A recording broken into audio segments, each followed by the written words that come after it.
Alô, meu irmão, minha irmã, seja muito bem-vinda a essa aula do Lumen Christi da turma Nossa Senhora da Conceição da Gávea. Nós hoje estamos na segunda aula sobre o tema da Bíblia. Gostaria de estar pessoalmente aí com vocês, mas, sabe, a agenda de viagem de trabalho está bem pesada, mas estamos longe na distância, mas não no coração. Que o Senhor nosso Deus receba cada um de nós nesse momento, receba as nossas dores, as nossas preocupações. Receba todas as pessoas por quem a gente se comprometeu a rezar, de uma forma muito especial. O seu Carlos, que fez aniversário, que é um querido, amado de todos nós, e que eu gostaria de ter estado presente lá para dar um beijinho nele do dia do aniversário, mas não consegui voltar para o Brasil a tempo. Então, que o Senhor o receba com muito carinho e que ah, ele continue a nos transmitir essa força, essa plenitude, ah, de uma pessoa cheia de alegria interior, como sempre nos fez pensar. E a Edith, a sua esposa, que é uma amada, uma querida, muito preciosa para todos nós no Lumen Christi. Receba também a Mariane, a dona Elza, a dona Risete, o Patrick, o nosso irmãozinho, que ainda está ah, em situação meio séria, a nossa irmãzinha Terezinha, ah, e todos aqueles que precisam das nossas orações, nossa irmãzinha Ana Bachelon, que a cirurgia ainda não está definida, mas que o Senhor olhe para todos eles, a Helena, o seu Manuel e a Manuelinha, todos aqueles que moram no nosso coração e que o Senhor já sabe que desejamos toda a graça e toda a bênção de Deus. Enfim, que estejamos aqui unidos e reunidos, em nome do Pai, e do Filho e do Espírito Santo. Amém. Nós, semana passada, paramos a nossa aula exatamente falando sobre a Bíblia, dos idiomas que ela foi escrita.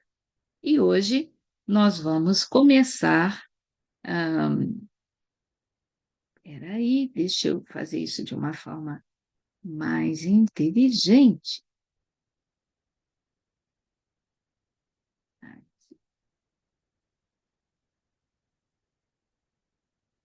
Aprendendo a localizar uma passagem na Bíblia, antes da gente ir para a questão de conteúdo. A Bíblia é dividida em livros, porque, como vimos na aula passada, a palavra Bíblia significa biblioteca, então é um conjunto de livros. Então, a primeira coisa que a gente precisa para localizar uma passagem é saber em que livro está. O nome do livro, ele geralmente vem escrito no topo da página, de cada Bíblia para a gente poder localizar. Mas cada livro também é dividido em capítulos.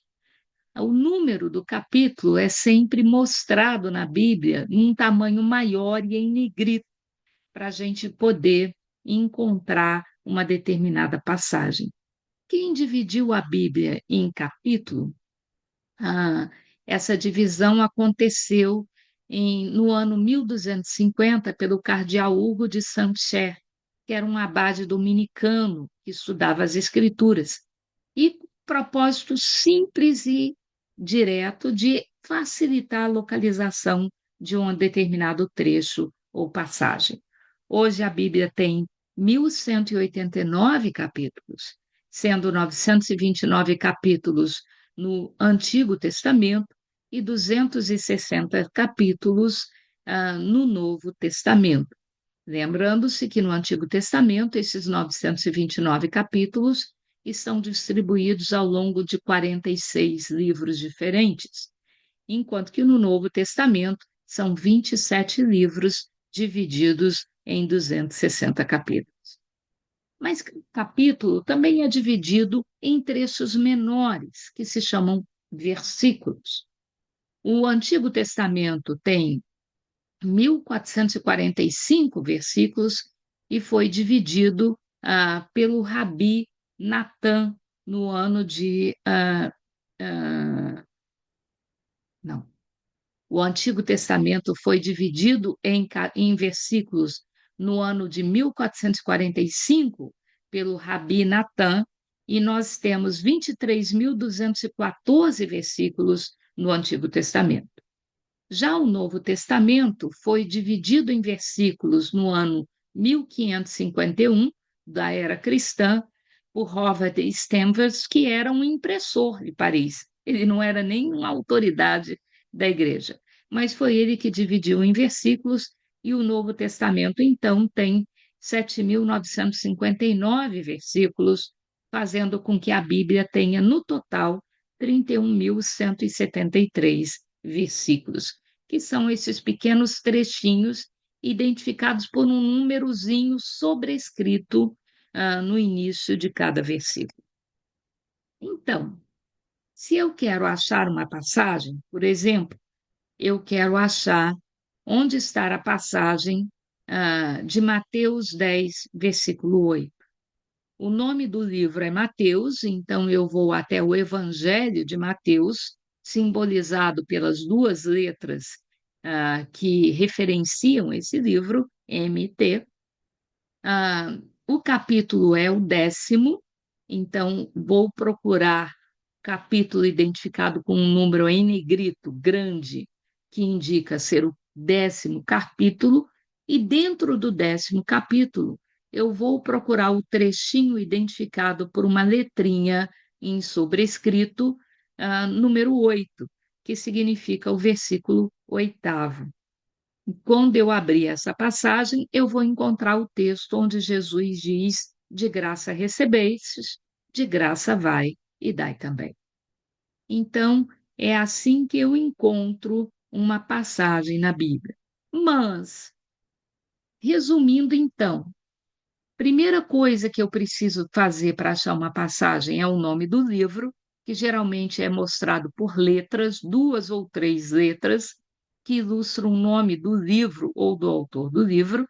Então, MT significa o Evangelho de Mateus, IS significa o livro do profeta Asaías, HB é o livro do profeta Abacuque, DN é o livro do profeta Daniel, e por aí vai. Então, as letras sempre informam o nome do livro. Muitas vezes, um livro tem 2 tomos, ou seja, 2 volumes. Por exemplo, a Carta de São Paulo aos Coríntios tem 2 volumes, a primeira de Coríntios e a segunda de Coríntios. Quando é assim, eu preciso colocar o nome do tomo, do volume que eu estou me referindo, à frente das letras. Então, para dizer que é a primeira carta de Coríntios, eu vou colocar o I maiúsculo, né, a letra I, antes das 3 letras que identificam a carta aos Coríntios. No Antigo Testamento, Reis também tem 2 volumes, Samuel tem 2 volumes, então eu sempre identifico esses livros colocando o 1 ou 2 que identificam qual é o volume na frente da letra. Então, 2 Samuel significa o segundo livro de Samuel. 2 Macabeus será o segundo livro de Macabeus, e por aí vai. O número grande em negrito indica o capítulo, então MT15 significa o Evangelho de Mateus, capítulo 15. A vírgula separa sempre o número do capítulo do número do versículo, então Mateus 15,16 significa o livro de Mateus, capítulo 15, vírgula, para separar o número do capítulo do número do versículo, e o versículo 16. Então, o que vem depois da vírgula sempre indica o versículo. Mas também pode acontecer de eu encontrar um tracinho, por exemplo, Mateus 15,15 a traço 16. O tracinho, ele significa uma separação contínua. Então, eu vou ler o livro do evangelista Mateus, o Evangelho de Mateus, no capítulo 15, vírgula, então vai me indicar agora o número do versículo, que também é 15, tracinho 16. Então, significa que eu vou ler do versículo 15 até o versículo 16. Se fosse tracinho 21, seria do versículo 15 até o versículo 21. Então, o tracinho ele indica uma sequência contínua. Já o ponto, ele faz separação pontual. Então, por exemplo, Mateus 15,15.17 significa que eu vou ler o capítulo 15 do Evangelho de Mateus, o versículo 15 e o versículo 17. Dessa forma, o versículo 16 não seria lido, né? Ponto e vírgula, ele separa geralmente um capítulo de outro capítulo. Então, por exemplo, Mateus 15, 39,16,1 significa que eu vou ler do versículo 39 do capítulo 15 de Mateus até o versículo 1 do capítulo 16. Então, o ponto e vírgula, ele separa um capítulo de um outro capítulo, ok? O S indica o seguinte: eu vou ler o versículo apontado e o versículo seguinte. Então, se eu tenho Mateus 15, 15, S, significa que eu vou ler o versículo 15 e o versículo 16. Mas se ao invés de um S sozinho eu tenho dois S's, então, por exemplo, eu tenho Mateus 15, do versículo 1 seguintes, significa que eu vou ler o trecho que está naquele versículo. Então, por exemplo, se o capítulo 15, versículo 1 do Evangelho de Mateus, ou deixa eu mudar aqui para um que eu já sei de cor, se é o capítulo 15 do Evangelho de João, 1 e seguintes, o capítulo 15 do Evangelho de João começa dizendo: Eu sou a videira verdadeira e o meu pai é o agricultor. Todo aquele que der fruto em mim, o Pai o podará para que dê ainda mais fruto. E aquele que não der fruto em mim, o Pai o cortará e o lançará na fogueira. Sem mim, nada podeis fazer. Então, se é um versículo 15, capítulo 15, versículo 1, SS, significa que eu vou ler todo aquele trecho até eu chegar a um trecho seguinte na Bíblia. Então, todo o trecho da videira verdadeira é o que vai ser lido, até chegar a um tópico diferente, e a Bíblia sempre tem títulos separando tópicos de tópicos dentro de um mesmo capítulo. Olhando então para o conteúdo da Bíblia. Os 5 primeiros livros da Bíblia, que está faltando o quinto, que é o livro do Número, é conhecido como Torá, né? Ah, e ele traz o conhecimento básico da fé judaica, que é a criação do universo, a libertação do povo de Israel da escravidão do Egito, o Levítico, que são as leis e regras que o povo judeu precisa seguir liturgicamente, o livro de Números, que traz as estatísticas do povo de Israel depois de saída do Egito, e o livro do Deuteronômio, que traz a síntese dos mandamentos de Deus para o povo de Israel, no sentido operacional da sua vida. Então, esses livros são conhecidos como Torá da Bíblia, ah, ou chamados também de Pentateuco, os 5 primeiros livros da Bíblia.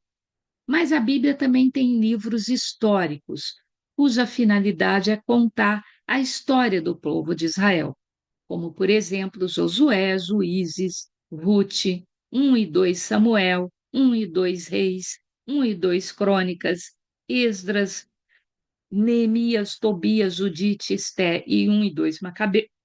São livros ah, históricos. Eles contam um fato histórico ocorrido na história do povo de Israel. Os que estão marcados em vermelho são aqueles que a Bíblia dos nossos irmãozinhos evangélicos não contemplam. A Bíblia católica inclui todos esses livros históricos. Ela também tem livros poéticos, como Jó, como Salmos, Provérbios, Eclesiastes, o Cântico dos Cantos e o livro do Eclesiástico. O livro do Eclesiástico também deveria estar em vermelho aqui, porque é um livro que os nossos irmãozinhos evangélicos também não contemplam na versão da Bíblia deles. Mas são livros que, apesar de terem uma conotação poética, eles trazem regra de vida. Então, a nossa igreja considera canônicos e, logo, por isso, fazem parte do conjunto da Bíblia Católica. Ah, os livros proféticos são 17 livros. Estão divididos entre profetas maiores, com 5 livros, e profetas menores, com 12 livros. Não é profeta maior por ser mais importante ou menor por ser menos importante. Toda a palavra de Deus é importante. Tudo que está escrito na Bíblia é importante. São profetas maiores e menores em função do tamanho do livro. Então, os profetas maiores são Isaías, Jeremias, Lamentação de Jeremias, Ezequiel e Daniel, porque são os maiores livros proféticos que nós temos na Bíblia, em termos de tamanho de livro.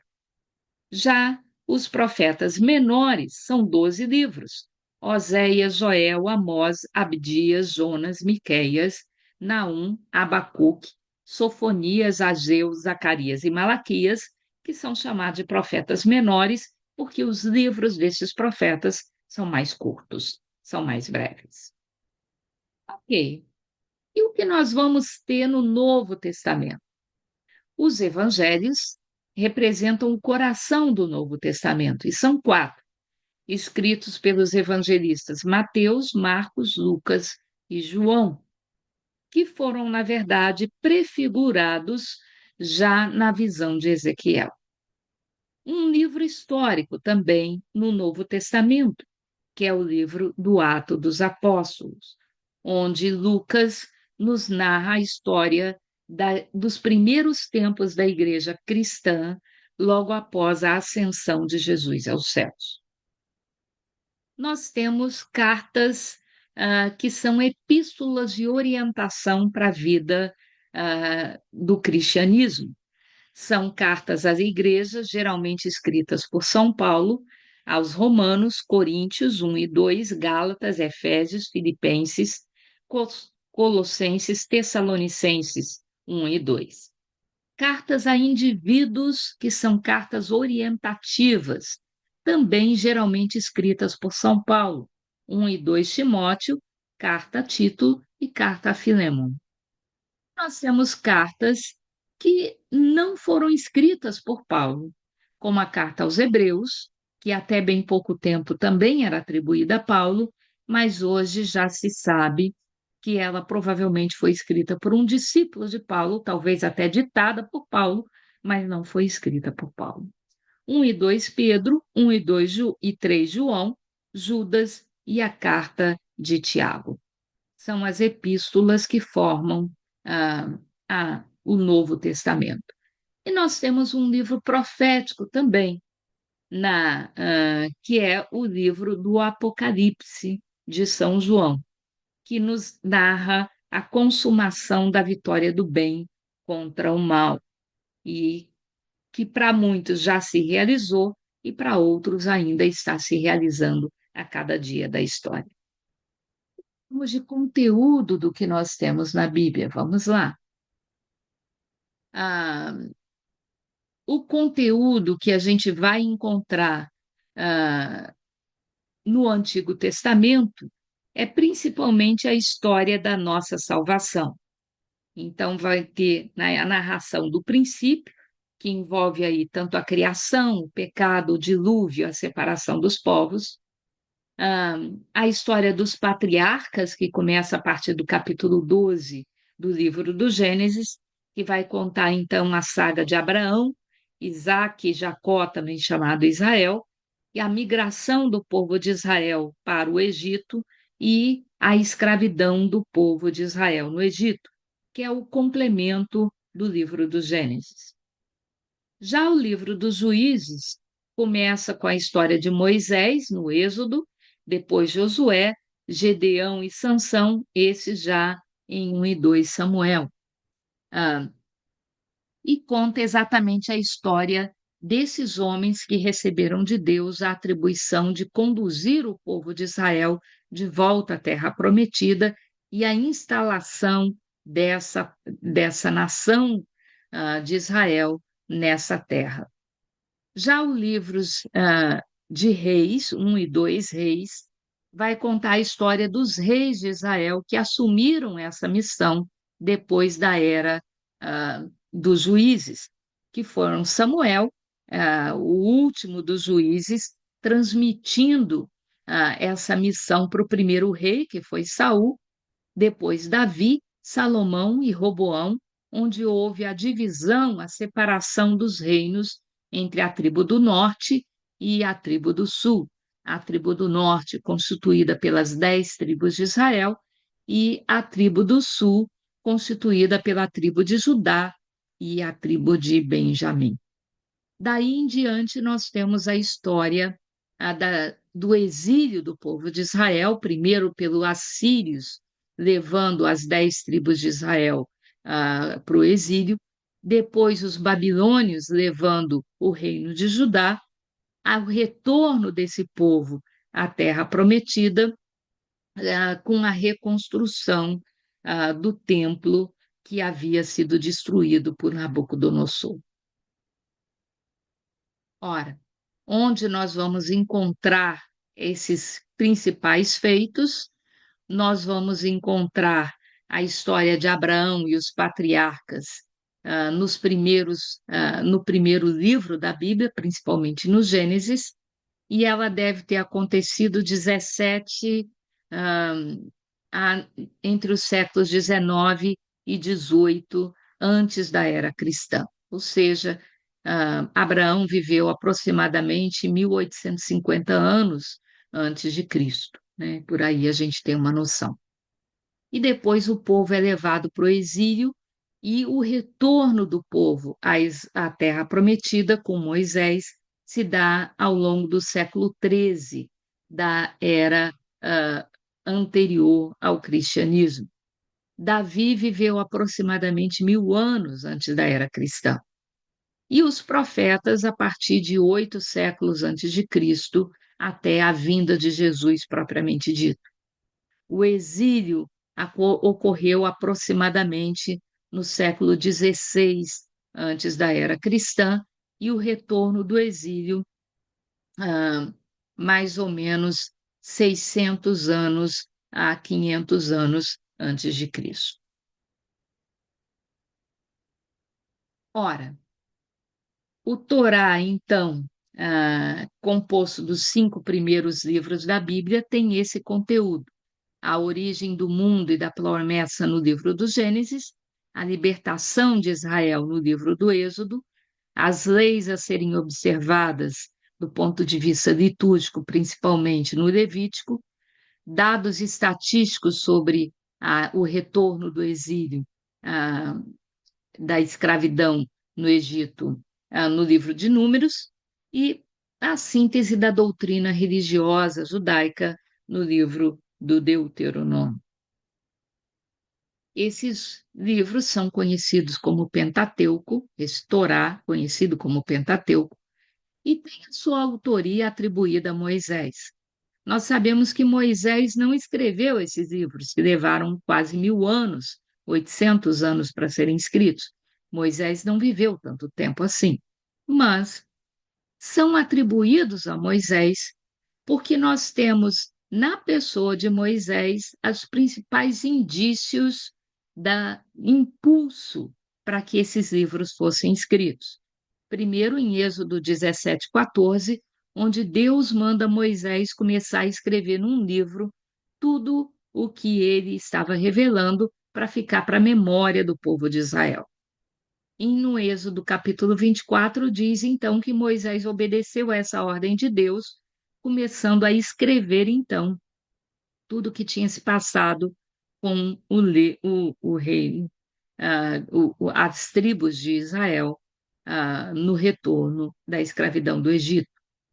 E o Deuteronômio 31 começa a narrar que esses livros, esses escritos, começaram a ser usados, inclusive liturgicamente sendo lidos durante as celebrações do culto, ah, nas sinagogas. Então, cronologicamente, Moisés, Abraão vive 1850 anos antes de Cristo. Depois nós temos a história de Moisés, que vai ocorrer aproximadamente 1.300 anos antes de Cristo. Depois Josué, 1.200 anos antes de Cristo. Depois Davi, 1.000 anos antes de Cristo, e o retorno do exílio, 1.000 anos, 900 e poucos anos antes de Cristo. Bom, nós temos aqui, então, o que que acontece em cada uma dessas eras. O Pentateuco é escrito durante narrando a história da era de Abraão e seus filhos. Ah, Foi escrito anos depois, mas o tema dele é exatamente a história de Abraão.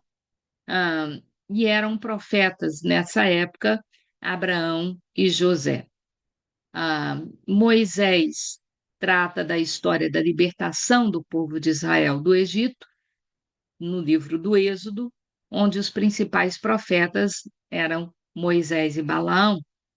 O livro de Josué vai contar a conquista da Terra Prometida, principalmente no livro de Josué e no livro de Juízes, e tem como principal profeta aqui Débora e Gedeão.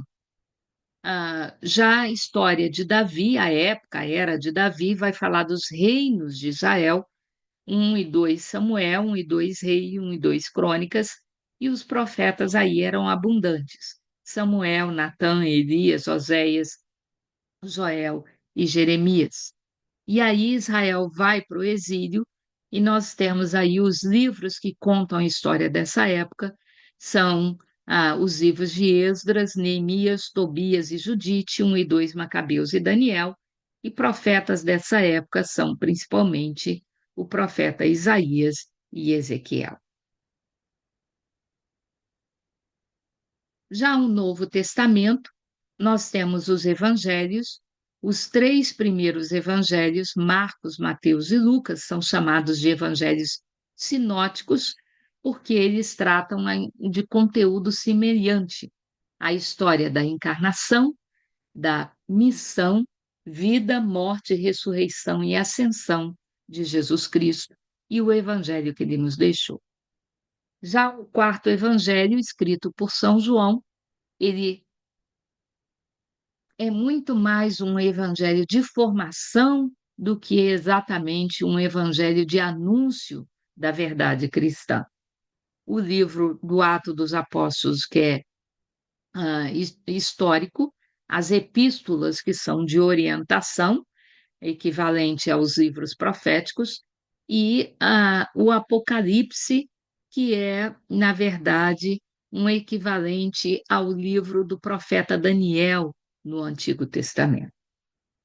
Ora, os quatro evangelhos descrevem, então, a vida, o ministério de Jesus e sua mensagem de salvação.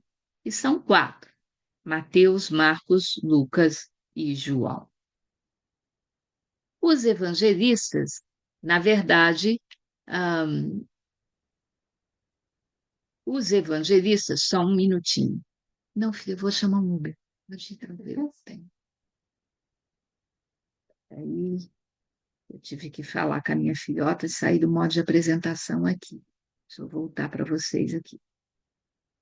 Os evangelistas, na verdade, já tinham sido objetos de uma profecia do profeta Ezequiel, lá no Antigo Testamento, em Ezequiel, no capítulo 1, onde Ezequiel vê uma criatura magnífica com 4 cabeças: uma cabeça de homem, uma cabeça de águia, uma cabeça de touro e uma cabeça de leão. E essa visão, essa criatura, ela é atribuída exatamente aos 4 evangelhos. Mateus é a cabeça de homem, Marcos, o leão, Lucas, o touro e João, a águia. Por que essa divisão? Pela interpretação da igreja, em função de como cada um dos evangelhos começa. O evangelho de Mateus começa com a genealogia de Jesus, mostrando a linhagem humana de Jesus desde Abraão. Então, por isso, mostra que Jesus é filho do homem.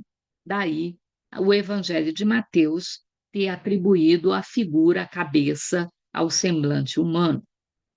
Já o Evangelho de Marcos, ele começa com a pregação de João Batista no deserto. E o deserto era o lugar onde você encontrava os leões. Os leões habitavam no deserto. Então, João Batista inicia sua pregação no deserto. E por isso, o Evangelho de Marcos é atribuído ao leão. E por isso, a Praça de São Marcos, em Veneza, lindíssima, é tão cheia de leões, para exatamente fazer alusão a esse evangelista tão importante para nós. Nós sabemos que o primeiro evangelho a ser escrito foi exatamente o de Marcos. Já o Lucas é atribuído à imagem, à cabeça de touro, porque Lucas começa o evangelho dele com Zacarias, sacerdote Zacarias, oferecendo sacrifício no templo. E o animal do sacrifício no templo era exatamente o touro. Então, por isso, a figura do touro é atribuída ao evangelho de Lucas. Já João começa o evangelho dele nas alturas, né? Ele começa mostrando o lado divino e não o lado humano de Jesus. Então, ele começa dizendo: no princípio era o Verbo, e o Verbo estava junto de Deus, e o Verbo era Deus. Por ele tudo foi feito, sem ele nada foi feito. Ele era a luz dos homens. E quando chega lá no versículo 14, como uma águia que vem dos céus e pousa na terra, São João então nos informa: e o Verbo se fez carne e habitou no meio de nós. Então, João começa mostrando o lado divino de Jesus até chegar ao lado humano. Por isso, a figura da águia simboliza o Evangelho de São João. De conteúdo do Evangelho, o que nós vamos encontrar? A genealogia e a infância de Jesus é contada no Evangelho de Mateus, nos capítulos 1 e 2. No capítulo 1, nós temos a narração da genealogia e nascimento de Jesus em Belém. No capítulo 2, nós temos a história dos reis magos, que perceberam o sinal dos tempos informando a vinda de Jesus e foram procurar por Jesus. O capítulo 3 do Evangelho de Mateus vai nos falar de João Batista e também do batismo de Jesus. O capítulo 4 vai nos falar sobre a provação de Jesus no deserto e a convocação dos primeiros discípulos. E o capítulo 5 e 6 e 7 vão nos trazer o mais célebre Evangelho de Jesus, que é o Sermão da Montanha. O capítulo 13, as parábolas do reino. Capítulo 18, as parábolas que falam de perdão. As curas são narradas no capítulo 8, 12, 14 a 16. A transfiguração de Jesus está no capítulo 17 de Mateus. A parábola dos operários da vinha, no capítulo 20. A descrição do final dos tempos, 24 e 25. E a descrição da paixão, morte e ressurreição de Jesus vão do capítulo 26 ao capítulo 28 do Evangelho de Mateus. Já o Evangelho de São Marcos nos fala de João Batista e o batismo de Jesus e a aprovação no deserto, e também a convocação dos primeiros discípulos, tudo no capítulo 1, e uma parte da convocação dos discípulos no capítulo 3. O capítulo 2 vai nos narrar a cura do paralítico, capítulo 4, as parábolas do reino, as curas no capítulo 5 a 8, a transfiguração no capítulo 9, a parábola dos operários da vinha vem no capítulo 12, a descrição do final dos tempos no capítulo 13 e a descrição da paixão, morte e ressurreição de Jesus nós vamos ver no capítulos 14 a 16 do Evangelho de Marcos. Já o Evangelho de Lucas, o capítulo 1 e 2, ele fala sobre o nascimento, o anúncio a Maria e a Zacarias, e o nascimento de Jesus e fuga do Egito para o Egito, no capítulo 1 e 2. Jesus encontrado no templo aos 12 anos, no capítulo 2. Jesus já adulto, e a relação dele com João Batista batizando Jesus, no capítulo 3. A aprovação no deserto, no capítulo 4. O chamado dos primeiros discípulos, no capítulo 6. O sermão da montanha, muito breve, no capítulo 6 e 11. As parábolas do reino, no capítulo 13. A parábola do semeador, no capítulo 8. E as curas, no capítulo 8 a 12 e depois 14 a 16. A parábola dos operários da vinha, no capítulo 20. O final dos tempos, no capítulo 21. E paixão, morte e ressurreição de Jesus, nos capítulos 22 a 24 do Evangelho de Lucas. Já o Evangelho de João não é sinótico. O conteúdo dele não tem paralelo com o conteúdo nos três primeiros evangelhos. Ele fala do prólogo, que é exatamente Deus que se faz homem, no capítulo 1, o testemunho de João Batista apontando Jesus como Cordeiro de Deus, também no capítulo 1, e o chamado dos primeiros discípulos, também no mesmo capítulo. Já o capítulo 2 vai falar sobre as bodas de Caná, o capítulo 4, o diálogo com a samaritana, o capítulo 6, o evangelho que incomoda, fala de Eucaristia, o pão da vida, no capítulo 6, a mulher adúltera, no capítulo 8, o bom pastor, no capítulo 10, a ressurreição de Lázaro, no 11, lava-pés e a Santa Ceia, no capítulo 13, Jesus como caminho, verdade e vida, no capítulo 14, a promessa do Espírito Santo, também no capítulo 14 e parte do 15, a videira verdadeira, no capítulo 15, a vitória sobre o mundo, no capítulo 16, a oração sacerdotal imperdível, no capítulo 17, e a descrição da paixão, morte e ressurreição de Jesus, no capítulos 18 a 20. O capítulo 21 é um adendo, foi escrito anos depois, e narra o diálogo de Jesus e Pedro na praia. Pedro, tu me amas? Então, a gente encontra no capítulo 21 do Evangelho de João. Comparando os evangelhos, né? O Evangelho de Lucas é o único que tem uma apresentação, o vínculo teológico mostrando a divindade de Jesus está no Evangelho de São João, no capítulo 1. A genealogia de Jesus você encontra em Mateus e em Lucas, respectivamente no capítulo 1 e 3. O anúncio a Zacarias, você só vai encontrar no capítulo 1 do Evangelho de Lucas. O anúncio a Maria é breve no Evangelho de Mateus, mas também está lá, mas ele é bem mais detalhado no Evangelho de Lucas. A visita de Maria a Isabel só em Lucas, o nascimento de Jesus, propriamente dito, também em Lucas. A circuncisão e apresentação no templo, também em Lucas. A visita dos reis magos, só Mateus vai narrar. Jesus entre os doutores, você só vai encontrar no Evangelho de Lucas. A João Batista anunciando o reino de Deus, você encontra nos três evangelhos sinóticos. O batismo de Jesus é narrado nos quatro evangelhos. João Batista apontando Jesus como Cordeiro de Deus, só João faz. A tentação de Jesus está nos três sinóticos. Jesus expulsando os vendedores do templo, você encontra nos quatro evangelhos. O diálogo de Jesus com Nicodemos e com a samaritana, você só vai encontrar no Evangelho de João. O chamado dos discípulos você encontra nos três evangelhos sinóticos. O pecado contra o Espírito Santo também.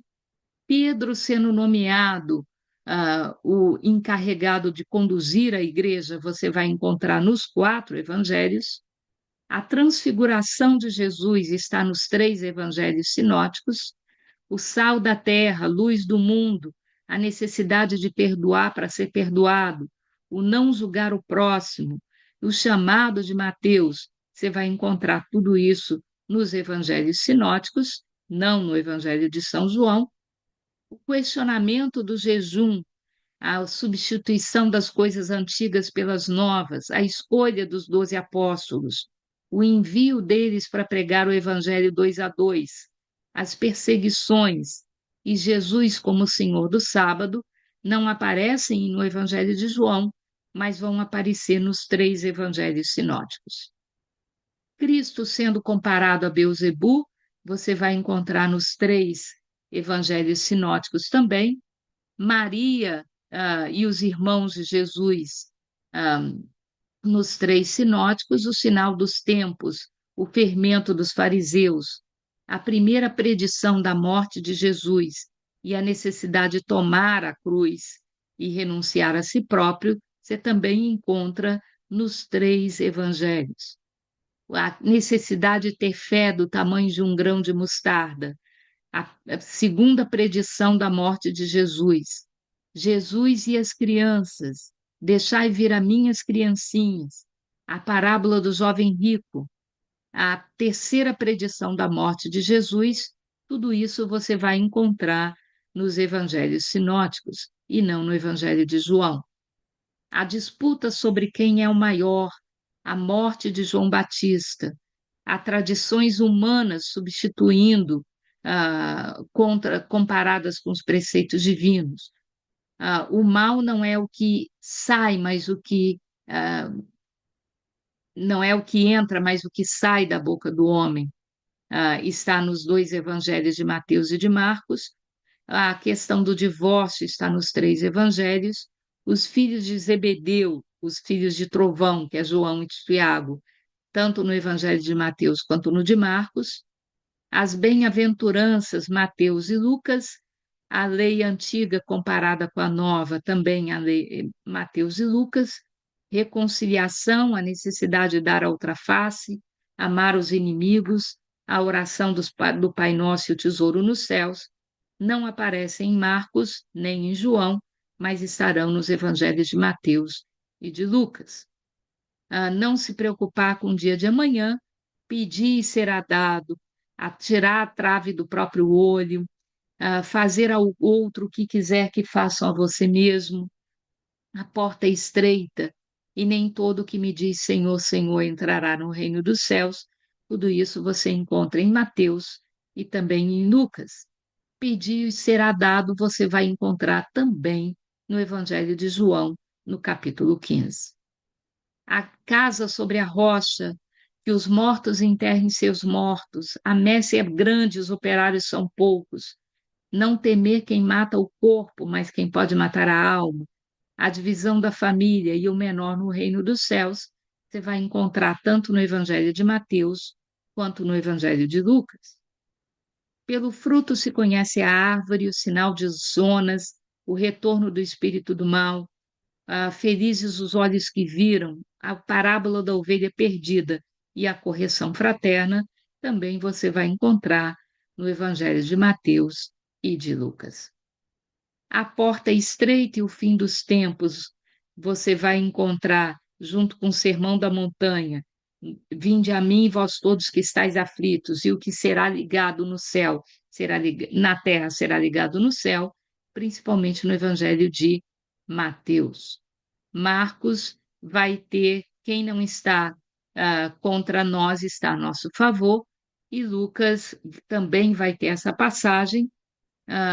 Também a questão de Marta e Maria, e quem tem a melhor parte, você vai ter no Evangelho de Lucas, e um pouquinho do Sermão da Montanha, no capítulo 6 do Evangelho de Lucas.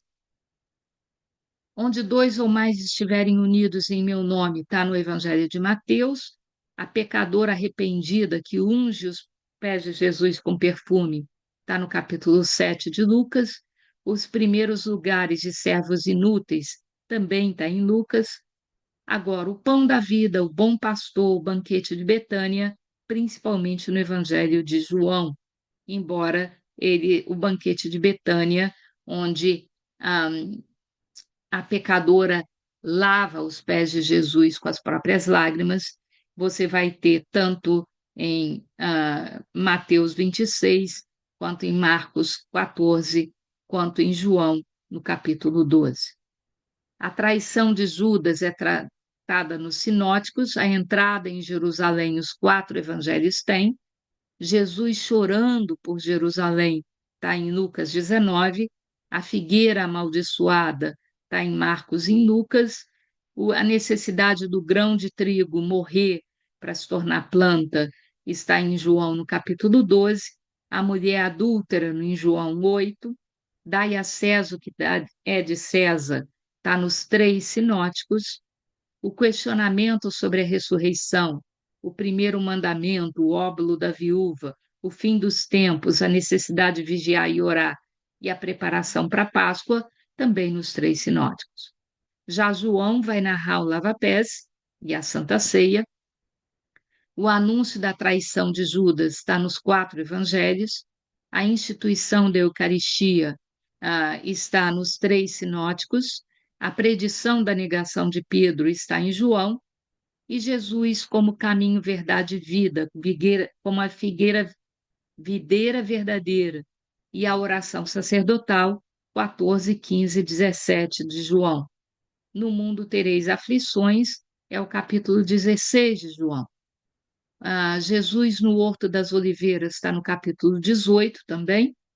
E aí nós temos já a narração da flagelação de Jesus, e aí os 4 evangelistas vão contar em menor ou maior grau. Já Jesus ressuscitado aparecendo aos discípulos, embora os 4 contem isso, em João você tem maiores detalhes sempre, né? E aqui nós temos os grandes milagres de Jesus, em que evangelho eles são narrados. Ou seja, meus irmãos, a Bíblia é um livro maravilhoso, aqui as principais curas de Jesus também, onde que elas aparecem, e as parábolas, aonde é que elas estão.